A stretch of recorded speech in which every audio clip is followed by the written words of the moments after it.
Hello, everyone. Well, I try and keep people up to date on social media stuff that's going on, specifically with Maxime Bernier. And if you follow my channel at all, you know I'm a big Maxime Bernier supporter. I think that he should be the next Prime Minister of Canada, and I hope that he is successful.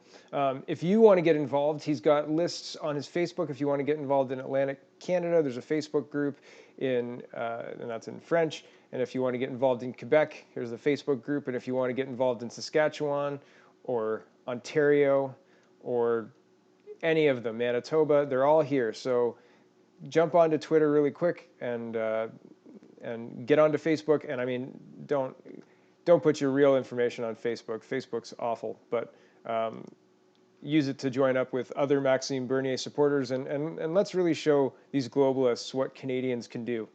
Eh? All right. So I was going to say the A naturally, and then I thought it sounded corny, and then anyway, sorry. All right, Maxime Bernier tweeting this morning, September 12th, 2018, 7:51 a.m. Quote, "If you can buy a plane ticket from Nigeria to New York, you're not a real refugee. How long will this costly farce continue to destabilize our refugee system? The solution is to close the loophole in the treaty and immediately return these false refugees to the U.S." And he gets a bunch of retweets and responses, and he responds to somebody, Andrew Coyne, I believe that's how you say that. Andrew Coyne asks, "How are you going to close the loophole in a treaty the U.S. only grudgingly signed?" In quote or in brackets, basically they did our government a favor in the first place. In the absence of such agreements, how are you going to make the U.S. take back asylum claimants once they're on our soil? Maxime says, quote, "I agree there's no guarantee the U.S. will accept, but it should be the first thing to do. Former ambassador and head of Canada's immigration service, James Bissett, wrote this in the National Post, quote, or comma, quote, though it is technically possible that the U.S. would refuse to accept them back, two, that would be violating long-standing customs and common practice for shared borders. And we won't know until we try." And there's a link to the National Post article here as well. I'm not going to go through it.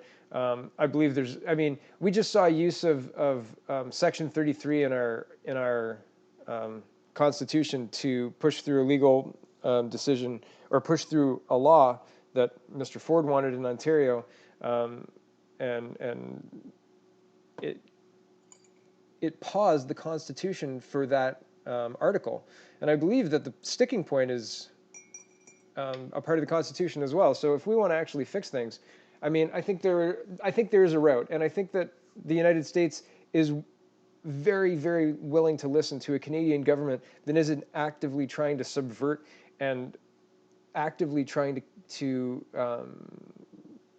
bargain in bad faith and actively trying to signal to Donald Trump that they dislike him immensely. Great. Nobody cares that you dislike him. In fact, people would much prefer that you left the dislike of Trump somewhere other than all over the public sphere when you're negotiating NAFTA with the guy.